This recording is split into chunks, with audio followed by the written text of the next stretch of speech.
ስቅለት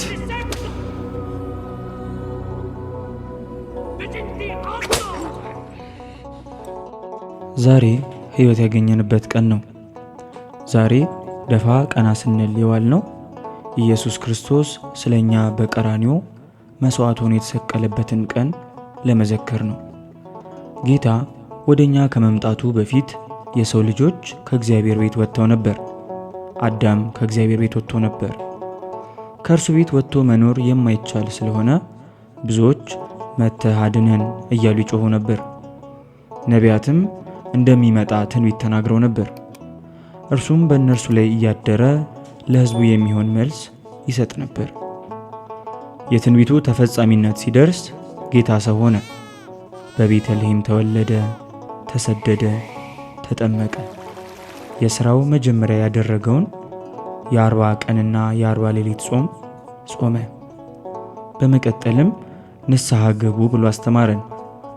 ወደ እኔ ኑ፣ እኔ አሳርፋችኋለሁ፣ እኔ ለእናንተ ሞታለሁና ወደ እኔ ኑ አለ።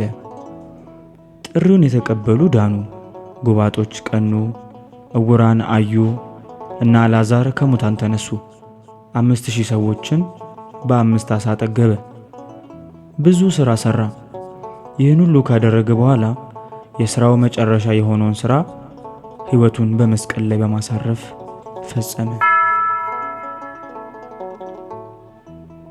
ዛሬ ኢየሱስ ክርስቶስ በመስቀል ላይ የተሰቀለበት ቀን ነው። ጌታ እጁ ከተያዘበት ቀን ጀምሮ በጣም ተንገላቷል። ይሰድቡት፣ ልብሱን ይገፉት፣ ይጥሉት፣ በጥፊ ይመቱት፣ ያፌዙበት፣ ያንገላቱት፣ ይገርፉትና ይሳለቁበት ነበር። ጌታ በተዘጋጀለት መስቀል ላይ የተሰቀለው ከቀኑ 6 ሰዓት ላይ ነው። ከዚያ አንስቶ እስከ 9 ሰዓት ድረስ ጨለማ ነበር። በእነዚህ 3 ሰዓታት ውስጥ በጦር ይወጉት፣ በመቃ ይመቱት፣ ኮምጣጤ ያጠጡትና ይዘባበቱበት ነበር።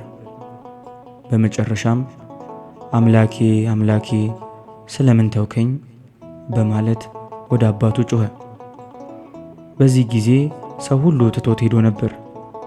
ከእናቱ ከድንግል ማርያምና ከሚወደው ደቀ መዝሙሩ ከዮሐንስ ወንጌላዊ በስተቀር ሁሉም ትተውት ሄደው ነበር። ሁሉ ትተው ቢሄዱ እንኳ እኔ ትቼ አልሄድም ያለው ቅዱስ ጴጥሮስ እንኳ አልነበረም። ሹማምንቱ ሁሉ በእርሱ ላይ ይረባረቡ ነበር። በመጨረሻ በለበሰው የኛ ደካማ ሥጋ አምላኬ ብሎ ጮኸ። እንዲህ እያለ ሲጮህም ውሃውን ወደ ወይን ጠጅነት ለለወጠ አምላክ መራራ ሐሞት አጠጡት። እርሱን ከጠጣ በኋላ ነፍሱን ከሥጋው ለየ። አምላኬ አምላኬ እያለ ነፍሱን ከሥጋው ለየ። የሰውን ለቅሶ የሚሰማ አምላክ፣ ሰውን የሚያስታግስ ጌታ አምላኬ እያለ ጮኸ። በእኛ ቋንቋ ለእኛ ጮኸልን። እኛም ዛሬ የተሰበሰብነው ይህንን ብለን ነው። ይህ በጣም የሚያሳዝን ነው።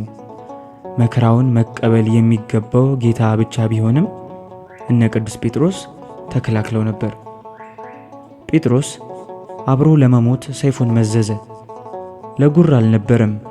በመጨረሻም መከራውን ሲያበዙበት በሩቅ ቆሞ አብሮት ይሰቃይ ነበር። ዛሬም የቤተ ክርስቲያን ጠላቶች በቤተ ክርስቲያን ላይ በሚነሱበት ጊዜ ቤተ ክርስቲያንን አናስነካም ማለት ያስፈልጋል። ቤተ ክርስቲያናችንን እነ ጲላጦስ እየደፈሯት ነው። ክርስትና እኮ በዓመት አንድ ጊዜ ብቻ አይደለም። ሁልጊዜ ሰይፍ ታጥቆ ቤተ ክርስቲያንን መጠበቅ ያስፈልጋል። ይህም ሰይፍ የእግዚአብሔር ቃል ነው። የቤተ ክርስቲያን ጠላቶች በዝተዋል። ኢየሱስ ክርስቶስ መስቀል ላይ ሲወጣ ከሙታን መካከል የተነሱት እንኳ አጠገቡ አልነበሩም። ብቻውን ነበር። ማንም አጠገቡ አልነበረም። የጮኸው ለዚህ ነው። ዛሬም ቤተ ክርስቲያን ብቻዋን እየጮኸች ነው። ብቻዋን ከሆነች ትሞታለችና አናጋልጣት። ጌታን ሞተ ነው የሚለን። ጌታ ግን እንደ ሞት አልቀረም። ሞትን በሞቱ ድል አድርጎ ተነስቷል። ወስብሐት ለእግዚአብሔር ወለወላዲቱ ድንግል ወለመስቀሉ ክቡር አሜን። ይቆየን።